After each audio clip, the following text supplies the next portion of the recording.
Hi friends, welcome back to my channel. ನಾನು ನಿಮ್ಮ Revathi. RG tailoring ಕ್ಲಾಸ್ಗೆ ಸ್ವಾಗತ. ಫ್ರೆಂಡ್ಸ್, ನಾನು ಇವತ್ತು ಒಂದು ಹೊಸ ಟಾಪನ್ನು ಹಾಕೊಂಡಿದ್ದೀನಿ. ನಾನು ಮೊನ್ನೆ ಒಂದು ಟಾಪ್ ವಿಡಿಯೋ ಹಾಕಿದ್ನಲ್ಲ, ತುಂಬ ಕಮೆಂಟ್ಸ್ ಬಂದಿತ್ತು. ಅದಕ್ಕೋಸ್ಕರ ಕಮೆಂಟಿಗೆ ನಾನು ಉತ್ತರ ಕೊಡೋದಕ್ಕೋಸ್ಕರ ಈ ಟಾಪನ್ನು ಫಿಟ್ಟಿಂಗ್ ಮಾಡಿಬಿಟ್ಟು ನಾನು ನಿಮಗೆಲ್ಲ ಹೇಳ್ಕೊಡ್ತೀನಿ.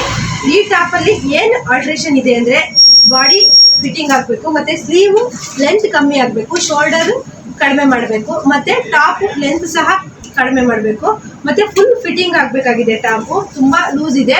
ನನ್ನ ಬಾಡಿ ಮೆಜರ್ಮೆಂಟೇ ತೊಗೊಂಡ್ಬಿಟ್ಟು ನಾನು ಈ ಟಾಪನ್ನ ಹೇಗೆ ಆಲ್ಟ್ರೇಷನ್ ಮಾಡೋದು ಅಂತ ಹೇಳ್ಬಿಟ್ಟು ಹೇಳ್ಕೊಡ್ತೀನಿ. ಇದಕ್ಕೂ ಮೊದಲು ಯಾರೆಲ್ಲ ಹೊಸಬ್ರು ನನ್ನ ವಿಡಿಯೋನ ನೋಡ್ತಾ ಇದ್ರೆ ಸಬ್ಸ್ಕ್ರೈಬ್ ಮಾಡ್ಕೊಂಡು ನೋಡಿ, ಮತ್ತು ಲೈಕ್ ಮಾಡಿ, ಶೇರ್ ಮಾಡಿ, ಕಮೆಂಟ್ ಮಾಡಿ. ನಿಮ್ಮ ಕಮೆಂಟಿಗೆ ನಾನು ಉತ್ತರ ಹೇಳ್ತೀನಿ. ಫ್ರೆಂಡ್ಸ್, ಇದನ್ನು ಯಾವ ರೀತಿ ನಾನು ಅಳತೆ ಮಾಡಿಬಿಟ್ಟು ಮತ್ತು ಇದನ್ನು ಫಿಟ್ಟಿಂಗ್ ಮಾಡೋದು ಅಂತ ಹೇಳ್ಕೊಡ್ತೀನಿ. ನೋಡಿ, ಇಲ್ಲಿ ಸೈಡಲ್ಲಿ ಸಹ ಲೆಂತು ಮೇಲ್ ಬರಬೇಕಾಗಿದೆ, ತುಂಬ ಕೆಳಗಿದೆ. ಈ ಥರನೂ ಹೇಗೆ ಫಿಟ್ಟಿಂಗ್ ಮಾಡೋದು, ಶೋಲ್ಡರ್ ಹೇಗೆ ಫಿಟ್ಟಿಂಗ್ ಮಾಡೋದು, ಸ್ಲೀವನ್ನು ಹೇಗೆ ಗಿಡ್ಡ ಮಾಡೋದು. ಮೊನ್ನೆ ಒಬ್ಬರು ಕೇಳಿದರು, ಇಲ್ಲಿ ಈ ರೀತಿ ಡಿಸೈನ್ ಬಂದಾಗ ಹೇಗೆ ಮಾಡೋದು, ಇಲ್ಲಿ ಮೇಲೆ ಕಟ್ ಮಾಡಿ ನಮ್ಮ ಟಾಪನ್ನು ಹಾಳು ಮಾಡ್ಕೊಂಡಿದ್ದೀವಿ, ಯಾವ ರೀತಿ ಮಾಡೋದು ಅಂತ ಕೇಳಿದರು. ನಾನು ಇವತ್ತು ಯಾವ ರೀತಿ ಸ್ಟಿಚ್ ಮಾಡೋದು ಅಂತ ಹೇಳ್ಬಿಟ್ಟು ನಾನು ಹೇಳ್ಕೊಡ್ತೀನಿ. ನಿಮ್ಮ ಕಮೆಂಟಿಗೆ ಎಲ್ಲ ಉತ್ತರನೂ ನಾನು ಇವತ್ತು ಕೊಡ್ತೀನಿ. ಬರ್ರಿ ಫ್ರೆಂಡ್ಸ್, ನಾವಿವತ್ತು ಸ್ಟಿಚ್ ಮಾಡೋದು, ಈ ಟಾಪನ್ನು ಹೇಗೆ ಫಿಟ್ಟಿಂಗ್ ಮಾಡೋದು, ಮತ್ತು ಈ ಟಾಪನ್ನು ಫುಲ್ ಸ್ಟಿಚ್ ಮಾಡಿದ ರೀತಿಯೇ ಫಿಟ್ಟಿಂಗ್ ಮಾಡೋದು ಅಂತ ಹೇಳ್ಬಿಟ್ಟು ಹೇಳ್ಕೊಡ್ತೀನಿ. ಬನ್ನಿ ಫ್ರೆಂಡ್ಸ್. ಫಸ್ಟ್ನೇದಾಗಿ ನೀವು ಯಾರಾದರೂ ಟಾಪ್ ಕೊಟ್ಬಿಟ್ಟು ಬಾಡಿ ಮೆಜರ್ಮೆಂಟ್ ತಗೊಂಡ್ಬಿಟ್ಟು ಸ್ಟಿಚ್ ಮಾಡಿ ಅಂತ ಹೇಳಿದ್ರೆ, ನೀವು ಕಸ್ಟಮರ್ ಬಾಡಿ ಮೆಜರ್ಮೆಂಟ್ ಯಾವ ರೀತಿ ತೊಗೊಳೋದು ಅಂತ ಹೇಳ್ಬಿಟ್ಟು ನಾನು ಇವಾಗ ಹೇಳ್ಕೊಡ್ತೀನಿ.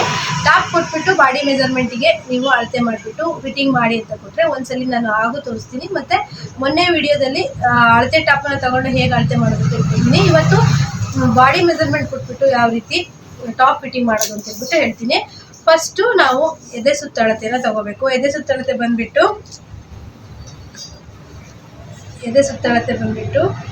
ಈ ರೀತಿ ಹಿಡಿಬೇಕು.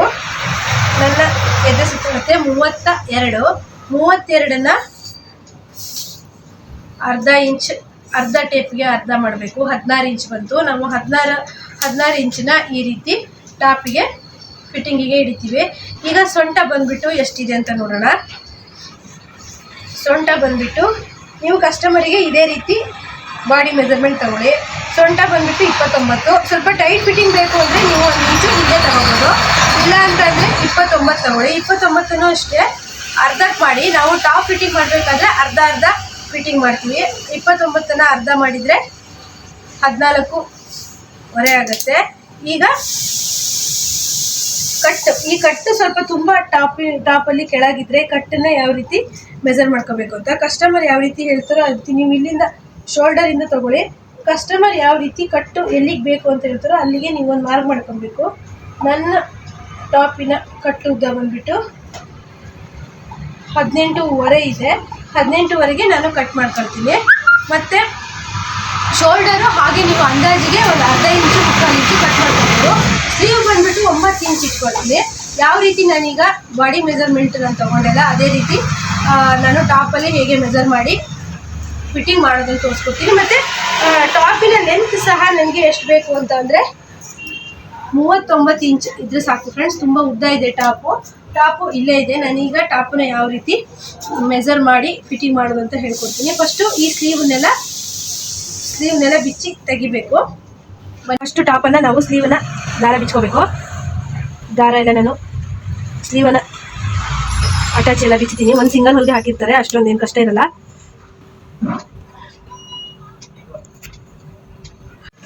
ಫ್ರೆಂಡ್ಸ್, ನಾನಿವಾಗ ಈ ಟಾಪಿನ ಸ್ಲೀವನ್ನು ಬಿಚ್ಚಿಬಿಟ್ಟು ಇಟ್ಕೊಂಡಿದ್ದೀನಿ. ಫ್ರೆಂಡ್ಸ್, ಈಗ ನೋಡಿ, ಇಲ್ಲಿ ಸ್ಲೀವಿನ ಜೊತೆಗೆ ಈ ರೀತಿ ಡಿಸೈನ್ ಬಂದಿದೆ, ಮತ್ತು ಈ ಥರ ಪಟ್ಟಿ ಬಂದಿದೆ. ಇದನ್ನು ನಾವೀಗ ಸ್ಲೀವಿನ ಕೆಳಗಡೆ ಇಲ್ಲಿ ಕಟ್ ಮಾಡೋದಕ್ಕೆ ಬರೋದಿಲ್ಲ, ಇಲ್ಲೇ ಕಟ್ ಮಾಡಬೇಕು.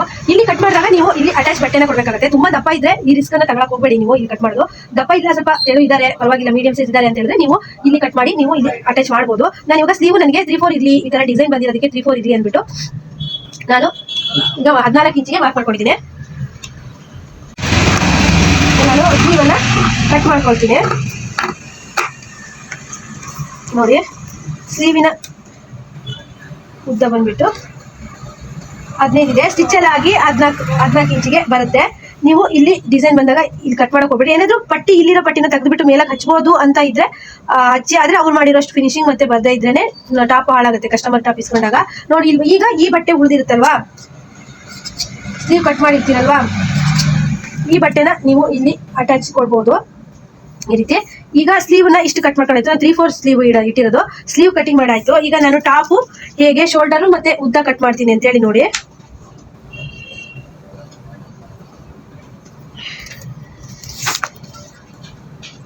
ಶೋಲ್ಡರ್ ಬಂದ್ಬಿಟ್ಟು 4.5 ಇದೆ. ನಾನು ಒಂದು 3.5 ಇಂಚಿಗೆ ಶೋಲ್ಡರ್ ಕಟ್ ಮಾಡ್ತೀನಿ. ಇಲ್ಲಿ ತುಂಬಾ ಬಟ್ಟೆ ಇದ್ರೆ ನೆರಿಗೆ ಬರೋ ಸಾಧ್ಯತೆ ಇರುತ್ತೆ. ನಾನೀಗ ಕಟಿಂಗ್ ಹೀಗೆ ಮಾಡ್ತಾ ಇಲ್ಲಿಗೆ ಎಂಡ್ ಮಾಡ್ತೀನಿ. ನೀವು ಕಟಿಂಗ್ ಅನ್ನ ಹೀಗೆಲ್ಲ ಮಾಡಬಾರ್ದು, ತುಂಬಾ ಟಾಪು ಹಾಳಾಗುತ್ತೆ. ನೀವು ಕಟಿಂಗ್ ಅನ್ನ ಇಲ್ಲಿಂದ ಸ್ಟಾರ್ಟ್ ಮಾಡಿ ಇಲ್ಲಿಗೆ ಎಂಡ್ ಮಾಡಬೇಕು. ನಾನು ಯಾವ ರೀತಿ ಕಟಿಂಗ್ ಮಾಡೋದು ಅಂತ ತೋರಿಸ್ತೀನಿ. ಟಾಪ್ ಏನಾದ್ರು ತುಂಬಾ ಸುಕ್ಕಾಗಿದ್ರೆ ಒಂದ್ಸಲಿ ಐರನ್ ಮಾಡ್ಕೊಳ್ಳಿ. ಐರನ್ ಮಾಡ್ಕೊಂಡು ಸ್ಟಿಚ್ ಬಿಚ್ಬಿಟ್ಟು ನೀವು ಕೊಡ್ಬೋದು. ನೋಡಿ, ಇಲ್ಲಿ ಸ್ಟಾರ್ಟ್ ಮಾಡಿ ಸ್ವಲ್ಪ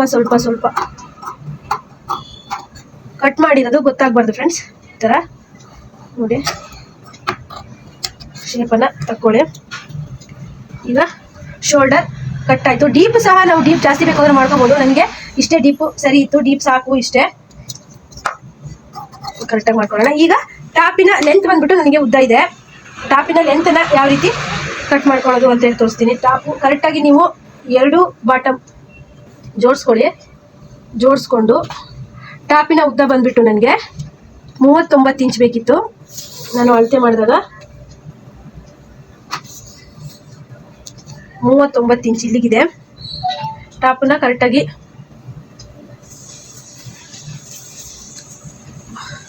39 ಇಂಚಿಗೆ ಮಾರ್ಕ್ ಮಾಡಿಕೊಂಡೆ. ಪ್ಲಸ್ 1 ಇಂಚು ಕೆಳಗಡೆ ಬಿಡ್ಬೇಕು, ಯಾಕಂದರೆ ನಾವು ಮಡಚಿ ಹೊಲಿತೀವಲ್ಲ, ಹಾಗಾಗಿ.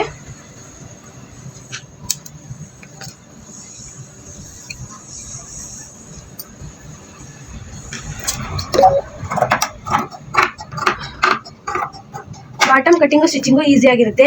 ಈಗ ನನಗೆ ಈ ಕಟ್ ಬಂದ್ಬಿಟ್ಟು ಜಾಸ್ತಿ ಲೆಂತ್ ಕೆಳಗಡೆ ಇದೆ. ಇದು ಸ್ವಲ್ಪ ಮೇಲ್ ಮಾಡ್ಕೊಬೇಕು. ಮೇಲಂದ್ರೆ ನಾನು ಅಳತೆ ಮಾಡಿ ತೋರಿಸ್ತಾ ಇಲ್ಲ, 18.5 ನನಗೆ ಬೇಕು ಅಂತ ಹೇಳ್ಬಿಟ್ಟು ನಾನು ನನ್ನ ಅಳತೆ ಚೂಡಿ ನಾನು ಸ್ಟಿಚ್ ಮಾಡ್ಕೊಳ್ಳೋದಾದ್ರೆ 17 ಇಂಚು 17.5 ಇಂಚ್ ಇಡ್ತೀನಿ.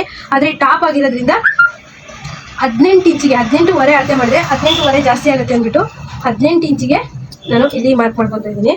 ಮತ್ತೆ ಈ ಶೋಲ್ಡರ್ ಇಂದನಾದ್ರೂ ಹಿಡಿಬೋದು, ನೀವು ಈ ಹಾರ್ಮೋಲ್ ಇಂದನಾದ್ರೂ ಹಿಡಿಬೋದು. ನಾನು ಶೋಲ್ಡರ್ ಇಂದ ಹಿಡಿತೀನಿ, ಯಾಕಂದ್ರೆ ಕರೆಕ್ಟಾಗಿ ಬರುತ್ತೆ.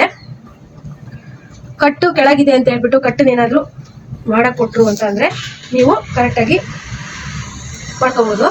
ಈಗ ಫ್ರೆಂಡ್ಸ್, ನಾನು ಈಗ ಈ ಅಳತೆ ಮಾಡಿಟ್ಟಿದ್ದೀನಿ. ಈಗ ಸ್ಲೀವ್ನ ಅಟ್ಯಾಚ್ ಆದ್ರ ಮೇಲೆ ನಿಮಗೆ ಬಾಡಿ ಮೆಜರ್ಮೆಂಟ್ ನಾನು ತಗೊಂಡಲ್ಲ, ಅದಕ್ಕೆ ಹೇಗೆ ಅಳತೆ ಮಾಡೋದು ಅಂತ ಹೇಳ್ಕೊಡ್ತೀನಿ.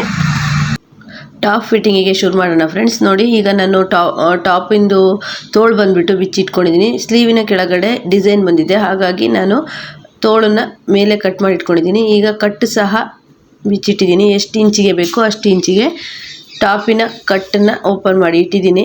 ಈಗ ನಾನು ಸ್ಲೀವನ್ನು ಅಟ್ಯಾಚ್ ಮಾಡಿಬಿಟ್ಟು ಕಟ್ ಹತ್ರ ಹೇಗೆ ಹೊಲಿಯೋದು ಅಂತ ಹೇಳ್ಕೊಡ್ತೀನಿ. ಈ ಟಾಪಿಗೆ ನಾವೀಗ ಸ್ಲೀವ್ ಅಟ್ಯಾಚ್ ಮಾಡಬೇಕು. ಸ್ಲೀವ್ ಅಟ್ಯಾಚಿಗೆ ಬಟ್ಟೆ ಏನು ಜಾಯಿಂಟ್ ಮಾಡೋದು ಬೇಡ, ಕರೆಕ್ಟಾಗಿ ಆಗ್ತಾಯಿದೆ. ದಪ್ಪ ಇದ್ದರೆ ಕಂಕ್ಳ ಹತ್ರ ಜಾಸ್ತಿ ಇದ್ದರೆ ನೀವು ಈ ಸೈಡಲ್ಲಿ ಬಟ್ಟೆ ಸ್ಲೀವ್ ಲೆಂತ್ ಕಟ್ ಮಾಡಿದ್ರಲ್ಲ ಆ ಬಟ್ಟೆನ ಸೈಡಲ್ಲಿ ಕೊಟ್ಬಿಟ್ಟು ಅಟ್ಯಾಚ್ ಮಾಡಬೇಕು. ಈಗ ನನ್ನ ಟಾಪಿಗೇನು ಸೈಡಲ್ಲಿ ಬಟ್ಟೆ ಕೊಡೋವಂಥ ಅವಶ್ಯಕತೆ ಇಲ್ಲ, ಹಾಗಾಗಿ ನಾನು ಹಾಗೆ ಸ್ಟಿಚ್ ಮಾಡ್ತಾಯಿದ್ದೀನಿ. ಫ್ರೆಂಡ್ಸ್, ನೀವು ಸ್ಲೀವ್ ಅಟ್ಯಾಚು, ಶೋಲ್ಡರ್ ಕಟ್ಟು ಮತ್ತು ಟಾಪು ಲೆಂತ್ ಕಟ್ಟಿಂಗು ಮತ್ತು ಶೋಲ್ಡರ್ ಕಟ್ಟಿಂಗು ಮಾಡಿ ಫಿಟ್ಟಿಂಗ್ ಮಾಡೋದಕ್ಕೆ ಹೆಚ್ಚು ಕಡಿಮೆ 100ರಿಂದ 150 ಇಸ್ಕೊಳ್ಳಿ. ಬಾರ್ಗಿಂಗ್ ಮಾಡಿದ್ರೆ ನೀವು ಕಸ್ಟಮರ್ ಎದುರಿಗೇನೆ ಫಿಟ್ಟಿಂಗ್ ಮಾಡಿ, ಯಾಕಂದರೆ ಅವ್ರಿಗೆ ಗೊತ್ತಾಗತ್ತೆ ಈ ರೀತಿ ಎಲ್ಲ ಫಿಟ್ಟಿಂಗ್ ಮಾಡೋದಕ್ಕೆ ಇದೆ ಅಂತ ಹೇಳ್ಬಿಟ್ಟು. ಬಾರ್ಗಿಂಗ್ ಮಾಡಿದ್ರೆ ಅವರಿಗೆ ಬಿಡಿಸಿ ಹೇಳಿ ಇಷ್ಟೆಲ್ಲ ಫಿಟ್ಟಿಂಗ್ ಇದೆ, ನಾರ್ಮಲ್ ಸ್ಟಿಚ್ ಹಾಕೊಡೋದಲ್ಲ, ಒಂದು ಡ್ರೆಸ್ ಸ್ಟಿಚ್ ಮಾಡಿದಷ್ಟು ಆಗುತ್ತೆ ಟೈಮು ಅಂತ ಹೇಳಿ ಬಾರ್ಗಿಂಗ್ ಮಾಡೋರಿಗೆ. ಫ್ರೆಂಡ್ಸ್ ನೋಡಿ, 100ರಿಂದ 150 ರೂಪಾಯಿ ತಗೊಳ್ಳೇಬೇಕು, ಯಾಕಂದರೆ ಇದಕ್ಕೆ ಟೈಮ್ ಹಿಡಿಯುತ್ತೆ. ನಾವು ಸ್ಟಿಚ್ಚನ್ನು ತೆಗೆದುಬಿಟ್ಟು ನಾವು ಮತ್ತೆ ಹೊಸದಾಗಿಂದ ಸ್ಲೀವ್ ಅಟ್ಯಾಚು, ಶೋಲ್ಡರ್ ಕಟ್ಟು ಮತ್ತು ಓಪನ್ ಕಟ್ಟು ನಾವು ಮಾಡೋದಕ್ಕೆ ತುಂಬ ಕೆಲಸ ಹಿಡಿಯುತ್ತೆ. ಫ್ರೆಂಡ್ಸ್, ನಾನಿವಾಗ ಸ್ಲೀವನ್ನು 2 ಅಟ್ಯಾಚ್ ಮಾಡಾಗಿದೆ. ಈಗ ನಾನು ಈ ಟಾಪನ್ನು ಕಟ್ ಮೇಲ್ ಮಾಡ್ತೀನಿ, ಮತ್ತು ಕೆಳಗಡೆ ಲೆಂತ್ನ ಸ್ಟಿಚ್ ಮಾಡ್ತೀನಿ, ಮತ್ತು ಫಿಟ್ಟಿಂಗ್ ಹೇಗೆ ಮಾಡೋದು ಅಂತ ಹೇಳ್ಬಿಟ್ಟು ಹೇಳ್ಕೊಡ್ತೀನಿ. ಎಲ್ಲರೂ ಸ್ಕಿಪ್ ಮಾಡ್ದಿರೋಂಗೆ ನೋಡಿ ಫ್ರೆಂಡ್ಸ್. ಈಗ ಎಲ್ಲರೂ ಸಹ ಚೂಡಿನ ಸ್ಟಿಚ್ ಮಾಡಿಸೋ ಬದಲು ಟಾಪು ತುಂಬ ಜನ ತಗೊಳ್ತಿದ್ದಾರೆ. ಟಾಪ್ ಫಿಟ್ಟಿಂಗ್ ನಾವು ಮನೆಯಲ್ಲೇ ಮಾಡಿಕೊಂಡ್ರೆ ಎಷ್ಟೊಂದು ದುಡ್ಡು ಉಳಿಸ್ಬೋದು, ಯಾಕಂದರೆ ಒಂದು ಟಾಪಿಗೆ ತುಂಬ ರೇಟ್ ಹೇಳ್ತಾರೆ. ಅದರಿಂದ ನಿಮ್ಮಲ್ಲಿ ಏನಾದರೂ ಮಿಷನ್ ಇತ್ತು ಅಂದರೆ ನೀವೇ ಫಿಟ್ಟಿಂಗ್ ಮಾಡ್ಕೊಬೋದು. ಈ ವಿಡಿಯೋನ ಕೊನೆವರೆಗೂ ಎಲ್ಲೂ ಸ್ಕಿಪ್ ಮಾಡಿದಿರೋ ಹಾಗೆ ನೋಡಿ. ಏನಾದರೂ ನಿಮಗೆ ಈ ಟಾಪ್ ಫಿಟ್ಟಿಂಗಲ್ಲಿ ಡೌಟ್ಸ್ ಬಂದರೆ ನನಗೆ ಕಮೆಂಟ್ ಮಾಡಿ. ಫ್ರೆಂಡ್ಸ್, ನಾನೀಗ ಸ್ಲೀವ್ ಅಟ್ಯಾಚ್ ಮಾಡ್ಕೊಂಡಿದ್ದೀನಿ. ಈಗ ಬಾಡಿ ಮೆಜರ್ಮೆಂಟನ್ನು ಯಾವ ರೀತಿ ಹಾಕೊಳ್ಳೋದು ಅಂತ ಹೇಳ್ಬಿಟ್ಟು ನಾನು ಇವಾಗ ಹೇಳ್ಕೊಡ್ತೀನಿ. ಫ್ರೆಂಡ್ಸ್, ನಾನು ಫಸ್ಟ್ ತೋರಿಸಿದಾಗೆ ನನ್ನ ಎದೆ ಸುತ್ತಳತೆ ಬಂದ್ಬಿಟ್ಟು 32 ಇಂಚು. 32 ಇಂಚ್ ನಾನು ಪೂರ್ತಿ ಲೆಂತ್ ಅನ್ನ ಹಿಡಿದೆ, ಅಂದ್ರೆ ಎದೆ ಸುತ್ತ ಪೂರ್ತಿ ಲೆಂತ್ ಅಂದ್ರೆ ಹಿಡಿದೆ, ಸುತ್ತ ಬಾಡಿ ಫುಲ್ ಮೆಜರ್ಮೆಂಟ್ ಈ ತರ ಹಿಡಿದೆ. ಇದನ್ನ ನಾವೀಗ ಅರ್ಧ ಮಾಡ್ಬೇಕು, ಯಾಕಂದ್ರೆ ನಾವು ಈ ಟಾಪ್ ನ ಅರ್ಧ ಇಟ್ಕೊಂಡಿದ್ವಿ, ಫುಲ್ ಅಲ್ಲ ಅರ್ಧ ಇಟ್ಕೊಂಡಿದ್ವಿ. ಇದನ್ನ ಅರ್ಧ ಮಾಡ್ಬೇಕು. 32 ಅರ್ಧ ಬಂದ್ಬಿಟ್ಟು 16 ಇಂಚು. ಈಗ ನೋಡಿ, ಈಗ 16 ಇಂಚ್ ಹೇಗೆ ಇಡೋದು ಅಂತ ಹೇಳ್ಕೊಡ್ತೀನಿ. ಇದು ಪೂರ್ತಿ ಬಂದ್ಬಿಟ್ಟು ಇದು 20 ಇಂಚ್ ಇದೆ. 20 ಇಂಚ್ ಅಂದ್ರೆ ಇದರ ಪೂರ್ತಿ ಸುತ್ತಳತೆ ಬಂದ್ಬಿಟ್ಟು 40 ಇಂಚ್ ಬರುತ್ತೆ. ನನ್ನ ಎದೆ ಸುತ್ತಳತೆ ಬಂದ್ಬಿಟ್ಟು 32 ಇಂಚು. 32 ಇಂಚಿಗೆ ನಾವು ಮಾಡ್ಬೇಕು, 16 ಇಂಚಿಗೆ ನಾವು ಇಲ್ಲಿ ಮಾರ್ಕ್ ಅನ್ನ ಮಾಡ್ಬೇಕು. ಈಗ ನೋಡಿ 20 ಇಂಚ್ ಇದೆ ಅಂದ್ರೆ 4 ಇಂಚು ಎಕ್ಸ್ಟ್ರಾ ಇದೆ. ಈ ಟಾಪ್ ಅಲ್ಲಿ 4 ಇಂಚು ಎಕ್ಸ್ಟ್ರಾ ಇದೆ. ಈಗ ಇದನ್ನ ನಾವೀಗ 16 ಇಂಚಿಗೆ ತರಬೇಕು ಅಂತಂದ್ರೆ ನಾವು ಯಾವ ರೀತಿ ಮೆಜರ್ ಮಾಡ್ಬೇಕು ಅಂತಂದ್ರೆ, ಈ ಕಡೆ 2 ಇಂಚಿಗೆ ಮಾರ್ಕ್ ಮಾಡ್ಬೇಕು, ಈ ಕಡೆ 2 ಇಂಚಿಗೆ, ಇಲ್ಲಿ ಕರೆಕ್ಟ್ ಇಲ್ಲಿಂದಾನೆ ಇಟ್ಕೊಳ್ಳಿ, ಈ ಕಡೆ 2 ಇಂಚಿಗೆ ಮಾರ್ಕ್ ಮಾಡ್ಕೋಬೇಕು. ನಂತರ ನೀವು ಹಳದಿ ಟೇಪನ್ನ ತಗೊಂಡು ಈ ಮಾರ್ಕ್ ಮಾಡಿರೋ 2 ಇಂಚ್ ಮಾಡಿದ್ರೆ ಇಲ್ಲಿಂದ ತಗೊಂಡು ಕರೆಕ್ಟ್ ಆಗಿ ಇಲ್ಲಿಗೆ ನೋಡ್ಕೊಬೇಕು. ಸ್ವಲ್ಪ ಒಂದು ಅರ್ಧ ಇಂಚ್ ಎಕ್ಸ್ಟ್ರಾನೇ ಇದೆ, ಎಕ್ಸ್ಟ್ರಾ ಇರಲಿ, ಯಾಕಂದ್ರೆ ಲಾಸ್ಟ್ ಅಲ್ಲಿ ನಾವು ಬೇಕಿದ್ರೆ ಒಂದು 1/4 ಇಂಚು ಒಳಗಡೆ ತಗೋಬಹುದು. ಈಗ ಸೊಂಟ ಬಂದ್ಬಿಟ್ಟು ನಂದು 29 ಇಂಚ್ ಇತ್ತು. ಇದು ಬಂದ್ಬಿಟ್ಟು ಈ ಟಾಪ್ ಅಲ್ಲಿ ಬಂದ್ಬಿಟ್ಟು ಹೇಳಿದ್ರೆ ಕರೆಕ್ಟ್ ಆಗಿದ್ರೆ 20 ಇಂಚೆ ಇದೆ. ನನ್ನ ಸೊಂಟದ ಸುತ್ತಳತೆ ಪೂರ್ತಿ ಸುತ್ತಳತೆ 29 ಇಂಚ್ ಬಂದಿತ್ತು. ಇದರದ್ದು ಪೂರ್ತಿ ಸುತ್ತಳತೆ 40 ಇಂಚ್ ಬರ್ತಾ ಇದೆ. ನನ್ನ ಸೊಂಟದ ಸುತ್ತಳತೆಗೆ ಮಾಡಬೇಕು ಅಂತಂದ್ರೆ 29ನ್ನ ಟೇಪಲ್ಲಿ ಅರ್ಧ ಮಾಡಿ, ಅರ್ಧ ಮಾಡಿದಾಗ 14.5 ಬರುತ್ತೆ. ಮೇಲಿಂದ ನಾವು ಸೊಂಟದ ಅಳತೆ ಹೇಗೆ ನೋಡ್ಕೊಳ್ಳೋದು ಅಂದ್ರೆ ಶೋಲ್ಡರ್ ಇಂದ ಹಿಡಿಬೇಕು. 12 ಇಂಚ್ ಬಂದಾಗ ಸೊಂಟದ ಸುತ್ತಳತೆ ಬರುತ್ತೆ. ನಮ್ಮ ಸೊಂಟದ ಶೇಪ್ ಬರೋದು 12 ಇಂಚಿಗೆ ಬರುತ್ತೆ. ಇಲ್ಲಿಂದ ನಾವೀಗ ಸೊಂಟಕ್ಕೆ ಅಳತೆ ಮಾಡ್ಬೇಕು, ಯಾಕಂದ್ರೆ 14.5 ಇಂಚಿಗೆ ನಾವು ಆ ಮಾರ್ಕ್ ಅನ್ನ ತರಬೇಕು. 14.5 ಇಂಚು ಅಂತಂದ್ರೆ 2.5 ಇಂಚ್ ಎಕ್ಸ್ಟ್ರಾ ಇಲ್ಲಿಂದ ಇಲ್ಲಿಗೆ ಮಾರ್ಕ್ ಮಾಡ್ಬೇಕು. ನೋಡಿ, ಇಲ್ಲಿ ಈ ತುದಿಯಿಂದ ಕರೆಕ್ಟ್ ಆಗಿ 2.5 ಇಂಚಿಗೆ ಮಾರ್ಕ್ ಮಾಡಿ, ಮತ್ತೆ ಈ ಕಡೆ 2.5 ಇಂಚಿಗೆ ಮಾರ್ಕ್ ಮಾಡಿ. ಈಗ ಒಂದ್ಸಲಿ ಅಳತೆ ಟೇಪಲ್ಲಿ ಅಳತೆ ಮಾಡಿ ನೋಡಿ ಫ್ರೆಂಡ್ಸ್, ಕರೆಕ್ಟಾಗಿ ಅಳತೆ ಮಾಡಿದಾಗ 14.5 ಬರುತ್ತೆ. ಈಗ ನಮ್ಮ ಕಟ್ ನಾವು ಮೇಲಿಂದ ನೋಡ್ಕೊಂಡಾಗ 18 ಇಂಚಿಗೆ ಕಟ್ಟಬೇಕು, ಈ ಕಡೆ ಮತ್ತೆ ಈ ಕಡೆ. ಈಗ ನಾವು ಇಲ್ಲಿ ಸೊಂಟದಿಂದ ಕೆಳಗಡೆ ನನಗೆ ಎಷ್ಟು ಇಂಚ್ ಬೇಕು ಅಂತಂದ್ರೆ ಸೊಂಟ ಮುಗಿದ್ಮೇಲೆ ಇಲ್ಲಿ ಕಟ್ ಅಗಲ, ಇದು ಕಟ್ ಉದ್ದ ಅಲ್ಲ, ಕಟ್ ಅಗಲ. ಕಟ್ ಉದ್ದ ಬಂದ್ಬಿಟ್ಟು ಹೀಗೆ ಬರುತ್ತೆ, ಇಲ್ಲಿಂದ ಇಟ್ಕೊಂಡಾಗ ಕಟ್ ಉದ್ದ ಬರುತ್ತೆ 18 ಇಂಚು. ಈಗ ಕಟ್ ಅಗಲ, ನನ್ನ ಕಟ್ ಅಗಲ ನನಗೆ ಇದು ಪೂರ್ತಿ ಟಾಪ್ ಅನ್ನು ಅಳತೆ ಮಾಡ್ಕೊಂಡಾಗ 21 ಇಂಚ್ ಸಿಗ್ತಾ ಇದೆ. ನನಗೆ ಕಟ್ ಅಗಲ ಬಂದ್ಬಿಟ್ಟು 19 ಸಾಕು. 19ನ್ನ ನಾನು ಅರ್ಧ ಮಾಡ್ತೀನಿ, 9.5 ಬರುತ್ತೆ. ಈಗ ನನಗೆ ಇದು 19ನ್ನ ಪೂರ್ತಿ ಮಾಡಿದ್ರೆ 38 ಬರ್ತಾ ಇದೆ. 38ನ್ನ ಅರ್ಧ ಮಾಡಿದ್ರೆ 19 ಬರುತ್ತೆ. 19 ಬರೋ ಹಾಗೆ ನಾವು ಫಿಟ್ಟಿಂಗ್ ಅನ್ನ ಮಾಡ್ಕೋಬೇಕು. ಇಲ್ಲಿ 1 ಇಂಚು, ಈ ಕಡೆ ಬಂದ್ಬಿಟ್ಟು 1 ಇಂಚು. ಇಲ್ಲಿ ನಿಮ್ಗೆ ಕಟ್ ಅಗಲ ಅಂದ್ರೆ ನೀವು ಸೊಂಟದಿಂದ ಕೆಳಗಡೆ ಬರುತ್ತಲ್ಲ, ಅಲ್ಲಿ ನೀವು ಅಳತೆನ ತಗೋಬೇಕು ಎಷ್ಟು ಬರುತ್ತೆ ಅಂತ ಹೇಳ್ಬಿಟ್ಟು. ನನಗಿವತ್ತು ನಾನೇ ಅಳತೆ ಮಾಡ್ಕೊಳ್ಳೋದ್ರಿಂದ ಸ್ವಲ್ಪ ಕಷ್ಟ ಆಯ್ತು. ಬೇರೆ ಯಾರಾದ್ರೂ ಇದ್ದಿದ್ರೆ ಕರೆಕ್ಟಾಗಿ ನನಗೆ ತೋರ್ಸಕ್ಕೆ ಹೆಲ್ಪ್ ಆಗೋದು. ನೀವು ಸೊಂಟದಿಂದ ಸ್ವಲ್ಪ ಕೆಳಗಡೆ ಬಂದಿದ್ರೆ ನಿಮಗೆ ಕಟ್ಟು ಎಲ್ಲಿ ಬಂದು ಈ ಶೋಲ್ಡರ್ ಇಂದ ನೀವು ಹಿಡಿದಾಗ ಕಟ್ಟು ಅಗ್ಲ ಎಲ್ಲಿ ಬರುತ್ತೆ ಅಲ್ಲೇ ಕಟ್ಟು ಉದ್ದ ಅಗ್ಲ ಎರಡು ನೀವು ಅಲ್ಲೇ ಮೆಜರ್ ಮಾಡ್ಕೋಬಹುದು. ನೋಡಿ, ಈಗ ಇಲ್ಲಿಂದ ಶೇಪ್ ಅನ್ನ ಕೊಡ್ತೀನಿ. ಈ ತರ ಕರ್ವ್ ಶೇಪ್ ಬಂದ್ರೆ ಟಾಪ್ ಫಿಟ್ಟಿಂಗು ಕರೆಕ್ಟ್ ಆಗಿ ಬರುತ್ತೆ. ಟಾಪ್ ಫಿಟ್ಟಿಂಗ್ ಈಗ ಟೈಲರ್ ಹತ್ರ ಹೋದ್ರೆ ತುಂಬಾ ಬಿಸಿ ಇದಾರೆ ಅಂದ್ರೆ ನಿಮ್ಮ ಟೈಮಿಗೆ ಕರೆಕ್ಟ್ ಆಗಿ ಅವ್ರು ಮಾಡ್ಕೊಡಲ್ಲ. ಈ ರೀತಿ ನೀವು ಟ್ರಿಕ್ಸ್ ಅನ್ನ ಫಾಲೋ ಮಾಡಿದ್ರೆ ಟಾಪ್ ಅನ್ನ ನೀವೇ ಫಿಟ್ಟಿಂಗ್ ಮಾಡ್ಕೊಬಹುದು. ಅಂದ್ರೆ ಈಗ 25 ವರ್ಷ ಆದ 30 ಇಯರ್ಸ್ ನಂತರ ಈ ಕಟ್ ಅಗಲ ಜಾಸ್ತಿ ಬೇಕಾಗುತ್ತೆ. ಈಗ ಒಂದು 20 ಒಳಗಡೆನ ಹುಡುಗಿಯರಾದ್ರೆ ಈ ಕಟ್ ಅಗಲ ಬಂದ್ಬಿಟ್ಟು ಸ್ವಲ್ಪ ಕಡಿಮೆನೆ, ಅಂದ್ರೆ ಅವರಿಗೆಲ್ಲ 15, 16 ಇರುತ್ತೆ. ಅವರಿಗೆ ನೀವು ಬೇಕಾದ್ರೆ ಜಾಸ್ತಿ ಬೇಕಾದ್ರೆ ಇಲ್ಲಿ ನೀವು 2 ಇಂಚಿಗೆ ಇಲ್ಲಿಗೂ ಸಹ ಮಾಡ್ಕೋಬಹುದು. ಈ ಕಡೆಯಿಂದ ಈ ಕಡೆ 2 ಇಂಚ್ ಇಟ್ಟರೆ ಈ ಕಡೆ 2 ಇಂಚ್ ಇಡಬೇಕು, ಈ ಕಡೆ 1 ಇಂಚ್ ಇಟ್ಟರೆ ಈ ಕಡೆ 1 ಇಂಚ್ ಇಡಬೇಕು. ಈ ಕಡೆ ಜಾಸ್ತಿ ಹಿಡಿಯೋದು ಈ ಕಡೆ ಕಡಿಮೆ ಹಿಡಿಯೋದು ಮಾಡಿದ್ರೆ ನಿಮ್ಮ ಟಾಪಿನ ಮೆಜರ್ಮೆಂಟು ತಪ್ಪೋಗುತ್ತೆ. ಈಗ ನಾನು ಸ್ಟಿಚ್ ಹಾಕ್ಬಿಟ್ಟು ತೋರಿಸ್ತೀನಿ. ಸ್ಲೀವಿಗೆ ಏನು ಅಳತೆ ಬೇಡ, ಫಸ್ಟಿಗೆ ನಾವು ಸ್ಲೀವನ್ನ ನೋಡ್ಕೋಬಹುದು. ಅದು ಆದ್ರೂ ಒಂದ್ಸಲಿ ನಾನು ನನ್ನ 3/4 ಸ್ಲೀವಿನ ಅಳತೆ ಎಷ್ಟಿದೆ ಅಂತ ಹೇಳ್ಬಿಟ್ಟು ನೋಡ್ತೀನಿ. 8.5 ಬರ್ತಿದೆ. 8.5 ಅರ್ಧ 4 ಕಾಲನ್ನ ನೀವು ಸ್ಲೀವಿನ ಕರೆಕ್ಟ್ ಇದೆ ಫ್ರೆಂಡ್ಸ್. ನೋಡಿ, ನೀವು ಅಳತೆ ಮಾಡಿದ್ರು ಅಷ್ಟೇ ಬರುತ್ತೆ. ಈ ಕಂಕ್ಳಿಂದ ಮಾರ್ಕ್ ಮಾಡ್ಕೊಂಡಿದ್ರು ಸಹ ಮಾಡಿದ್ರು ಕರೆಕ್ಟ್ ಆಗಿ ಬರುತ್ತೆ. ನಾನು ಹಿಂದಿನ ವಿಡಿಯೋದಲ್ಲಿ ಸಹ ಅದನ್ನೇ ಹೇಳಿದ್ದೀನಿ.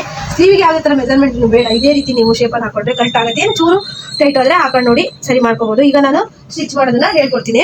ನೋಡಿ, ಸ್ಟಾರ್ಟಿಂಗ್ ಅಲ್ಲಿ ಆದ್ರೆ ನೀವು ಸ್ಟಿಚ್ ಮಾಡುವಾಗ ಕರ್ವ್ ಶೇಪಲ್ಲೇ ಬರಬೇಕು. ಸ್ಟ್ರೈಟ್ ಆಗಿ ಏನಾದ್ರು ಬಂದ್ರಿ ಅಂದ್ರೆ ಈ ವಿಡಿಯೋ ನೋಡು ಸಹ ಉಪಯೋಗ ಆಗಲ್ಲ. ನೀವು ಹೊಲಿಯುವಾಗ ಇದೇ ರೀತಿ ಕರ್ವಲ್ಲಿ ಬರಬೇಕು. ಇಲ್ಲೂ ಸಹ ಕಂಕ್ಳು ಇದೇನಾದ್ರೂ ನಿಮಗೆ ಗೊತ್ತಾಗ್ಲಿಲ್ಲ ಅಂದ್ರೆ ಬಾಡಿ ಮೆಜರ್ಮೆಂಟ್ ತಗೋಬೇಕಾದ್ರೆ ಕಂಕ್ಳು ರೌಂಡ್ ಅಲ್ಲಿ ತಗೊಂಡ್ಬಿಟ್ಟು ನೀವು ಇಲ್ಲಿ ಇಡಬಹುದು, ಎಷ್ಟು ಬೇಕಾದ್ರೂ ಅಷ್ಟು ಇಡಬಹುದು. ಇಲ್ಲಾಂದ್ರೆ ನೀವು ಎದೆ ಸುತ್ತಳತೆ ನಿಮಗೆ ಸಿಕ್ತು ಅಂತಂದ್ರೆ ಇದು ಸಹ ಹಾರ್ಮೋನು ಸಹ ಸಿಗತ್ತೆ ನಿಮಗೆ ಅಳತೆಗೆ. ಇದೇ ಕರ್ವ್ ಶೇಪ್ ಅಲ್ಲಿ ಟಾಪ್ ಅನ್ನ ಫಿಟ್ಟಿಂಗ್ ಮಾಡಬೇಕು.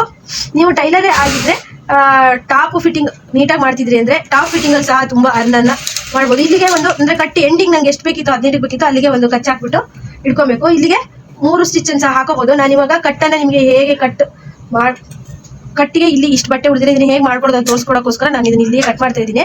ಆಮೇಲೆ 3 ಸ್ಟಿಚನ್ನು ಹಾಕೋಬೋದು. ಫ್ರೆಂಡ್ಸ್ ಇದೊಂದು ಸ್ವಲ್ಪ ಕಟ್ ಮಾಡ್ಕೊಳ್ಳೋಣ. ಇದು ತುಂಬ ಚಿಕ್ಕಕ್ಕಿರೋರಿಗೆ ತುಂಬ ಬಟ್ಟೆ ಜಾಸ್ತಿ ಇತ್ತು ಅಂದರೆ ನೀವು ಇಲ್ಲಿ ಸಹ ಕಟ್ ಮಾಡಿಬಿಟ್ಟು ಸ್ಟಿಚ್ ಮಾಡ್ಬೋದು. ಇಲ್ಲ ಅಂತಂದರೆ ಇಲ್ಲೇ ಮಡಿಚ್ಬಿಟ್ಟು ನೀವು ಸರಿ ಮಾಡ್ಬೋದು. ಟಾಪನ್ನು ಈ ರೀತಿ 4 ಫೋಲ್ಡಲ್ಲಿ ಮಡ್ಚಿಟ್ಟಿದ್ದೀನಿ. ಇದು ಎಲ್ಲಿ ಅಂತಂದರೆ ಕಟ್ಟು ಬರುತ್ತಲ್ವ, ಕಟ್ಟು ಸ್ಟಿಚ್ ಮಾಡಿರ್ತಾರಲ್ಲ ಅಲ್ಲಿ. ಈಗ ನಾನು ಇಲ್ಲಿ ಒಂದು ಕಾಲು ಇಂಚಿಗೆ ಕಟ್ ಮಾಡ್ಕೊಳ್ತೀನಿ. ಯಾಕಂದರೆ ಸೈಡಲ್ಲಿ ಮಡಚಿ ಹೊಲಿಯೋದ್ರಿಂದ ಬಾಟಮ್ ಅಗ್ಲ ಇರುತ್ತೆ. ಆದ್ದರಿಂದ ಮಡಚಿ ಹೊಲಿಯೋದಕ್ಕಾಗಿ ಇಷ್ಟು ಬಟ್ಟೆನ ನಾನು ಕಟ್ ಮಾಡಿ ತೆಗೆದೆ. ಈಗ ಮಡಚಿ ಯಾವ ರೀತಿ ಹೊಲಿಯೋದು ಅಂತ ಹೇಳ್ಬಿಟ್ಟು ಹೇಳ್ಕೊಡ್ತೀನಿ. 2 ಸೈಡಲ್ಲೂ ಸಹ ಸ್ಟಿಚ್ ಮಾಡ್ಕೊಂಡಿದ್ದೀನಿ 18 ಇಂಚಿಗೆ. ಇಲ್ಲಿ ಎಂಡಲ್ಲಿ ನೀವು ಗಂಟನ್ನು ಹಾಕಿಟ್ಕೋಬೇಕು ಕರೆಕ್ಟಾಗಿ. ಗಂಟು ಹಾಕಿದ್ರೆ ಮಾತ್ರ ಕಟ್ಟು ಹೊಲಿಯೋದಕ್ಕೆ ಕರೆಕ್ಟಾಗಿ ಬರುತ್ತೆ.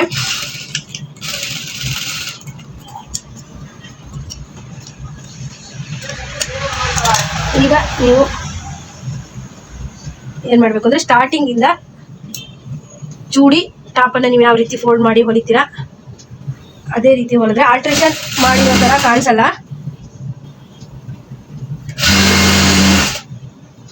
ನೋಡಿ ಇದೇ ರೀತಿ ಚಿಕ್ಕದಾಗಿ ಮಡಚಿ ಹೊಲಿರಿ. ಇಲ್ಲಿ ಕರೆಕ್ಟಾಗಿ ನೀವು ಕಚ್ಚಿ ಹಾಕೊಂಡಿರ್ತೀರಲ್ಲ ಇಷ್ಟು ಬಟ್ಟೆ ಎಕ್ಸ್ಟ್ರಾ ಇರುತ್ತೆ.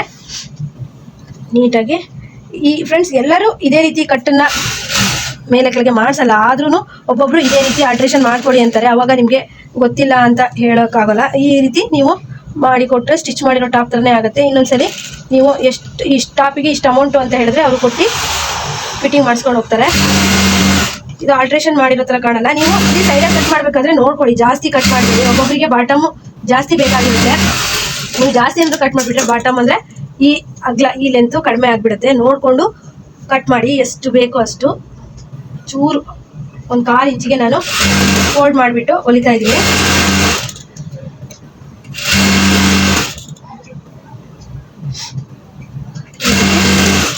ಸ್ಟಿಚ್ ಮಾಡ್ಕೊಳ್ಳಿ. ಇಲ್ಲಿ ಕರೆಕ್ಟಾಗಿ ಟಾಪನ್ನು ಇಷ್ಟು ಬಿಡಿಸಿರ್ತೀರಲ್ವಾ, ಕರೆಕ್ಟಾಗಿ ಇಲ್ಲಿ ಫೋಲ್ಡ್ ಮಾಡಿ ಈಗ ಸೂಜಿನ ಕುಕ್ಕಿಸ್ಕೊಂಡು ಇದೇ ರೀತಿ ಕುಕ್ಕಿಸ್ಕೊಂಡೆ ನೀವು ಫೋಲ್ಡ್ ಮಾಡಬೇಕು. ನೀವು ಇಲ್ಲಿ ಸ್ವಲ್ಪ ಜಾಸ್ತಿ ಬಟ್ಟೆ ಮಡಿಸಿದ್ರು ಕೆಳಗಡೆ ಹೊಲಿತಾ ಬರೋಷ್ಟೊತ್ತಿಗೆ ಕಡಿಮೆ ಮಾಡ್ತಾ ಬನ್ನಿ. ಯಾಕಂದರೆ ನೀವು ಅದೇ ಲೆಂತಲ್ಲಿ ಇಲ್ಲೂ ಸಹ ಸ್ಟಿಚ್ ಮಾಡಿದ್ರೆ ಬಾಟಮ್ ಕಡಿಮೆ ಆಗಿಬಿಡುತ್ತೆ. ಫ್ರೆಂಡ್ಸ್ ನೋಡಿ ಈ ಕಟ್ ಬಂತು. ಇಲ್ಲಿ ಇದು ಟಾಪ್ ಥರ ಅನ್ಸಲ್ಲ, ಸ್ಟಿಚ್ ಮಾಡಿರೋ ಟಾಪ್ ಥರನೇ ಅನಿಸುತ್ತೆ. ಈ ರೀತಿ ಬರುತ್ತೆ. ಈಗ ಇದನ್ನು ಬಾಟಮನ್ನು ಸ್ಟಿಚ್ ಮಾಡ್ಕೊಳ್ತೀನಿ. ನನಗೆ ಬಾಟಮ್ ಅಗ್ಲ ಬಂದುಬಿಟ್ಟು ಎಷ್ಟು ಬೇಕು ಅಂತಂದರೆ ಒಂದ್ಸಲಿ ನೋಡ್ಕೊಳ್ತೀನಿ. ಸಾಕು ಫ್ರೆಂಡ್ಸ್, ನನಗೆ ಇಷ್ಟು ಸಾಕಾಗುತ್ತೆ. ಇದಕ್ಕೆ ಲೆಗ್ಗಿನ್ಸ್ ಪ್ಯಾಂಟಿಗೆ ಇದಾಗುತ್ತೆ. ನಾನು ಇಲ್ಲಿ ಕೆಳಗಡೆ ಸಹ ಇಲ್ಲಿ ಮಡಿಚ್ಬಿಟ್ಟು ಫೋಲ್ಡ್ ಮಾಡಿ ಹೊಲ್ಕೊಂಡು ನಾನು ನಿಮಗೆ ಟಾಪನ್ನ ಹಾಕ್ಬಿಟ್ಟು ತೋರಿಸ್ತೀನಿ. ಫ್ರೆಂಡ್ಸ್ ಟಾಪ್ ಫಿಟ್ಟಿಂಗ್ ಆದಮೇಲೆ ಈ ರೀತಿ ಆಗಿದೆ ನೋಡಿ. ಫಿಟ್ಟಿಂಗ್ ಎಷ್ಟು ಕರೆಕ್ಟಾಗಿ ಬಂದಿದೆ ಅಂತೇಳಿ ನಾನು ಹೇಳ್ಕೊಟ್ಟಿರೋ ಮೆಥಡಲ್ಲಿ ನೀವು ಫಾಲೋ ಮಾಡಿ ಫಿಟ್ಟಿಂಗನ್ನು ಮಾಡಿ ನೋಡಿ. ಇಲ್ಲಿ ಕರ್ವ್ ಶೇಪು ಸೊಂಟ ಶೇಪ್ ಎಲ್ಲ ಎಷ್ಟು ನೀಟಾಗಿ ಬಂದಿದೆ ಅಂತ ಹೇಳ್ಬಿಟ್ಟು. ಮತ್ತು ಸ್ಲೀವ್ ಸಹ ನಾನು 3-4 ಇಂಚಿಗಿಟ್ಟೆ. ನಾನು ಇಲ್ಲಿ ತೋಳಿನ ಕೆಳಭಾಗದಲ್ಲಿ ಏನು ಕಟ್ ಮಾಡಿಲ್ಲ, ಮೇಲಲ್ಲೇ ಕಟ್ ಮಾಡಿಬಿಟ್ಟು ಅಟ್ಯಾಚ್ ಮಾಡಿದ್ದು. ಶೋಲ್ಡರ್ ಸಹ ಕಟ್ ಮಾಡಿದ್ದೀನಿ. ಶೋಲ್ಡರ್ ಕಟ್ ಮಾಡಿದ್ಮೇಲೆ ಯಾವ ರೀತಿ ಟಾಪು ಫುಲ್ ಫಿಟ್ಟಿಂಗ್ ಆಗಿದೆ ಅಂತ ನೋಡಿ. ಇದು ಸ್ಟಿಚ್ ಮಾಡಿರೋ ಟಾಪ್ ಹಂಗೆ ಫಿಟ್ಟಿಂಗ್ ಆಗಿದೆ. ನಾನು ಹೇಳ್ಕೊಟ್ನಲ್ಲ ಅದೇ ಮೆಥಡಲ್ಲೇ ಫಾಲೋ ಮಾಡಿ ಟಾಪನ್ನ ಫಿಟ್ಟಿಂಗ್ ಮಾಡಿ. ಈ ರೀತಿ ಕರೆಕ್ಟಾಗಿ ಚೆನ್ನಾಗೇ ಬರುತ್ತೆ ಟಾಪು. ಫ್ರೆಂಡ್ಸ್ ಈ ವಿಡಿಯೋ ಇಷ್ಟ ಆಗಿದೆ ಲೈಕ್ ಶೇರ್ ಕಮೆಂಟ್ ಮಾಡಿ. ನೆಕ್ಸ್ಟ್ ವಿಡಿಯೋದಲ್ಲಿ ಸಿಗೋಣ. ಬಾಯ್ ಬಾಯ್.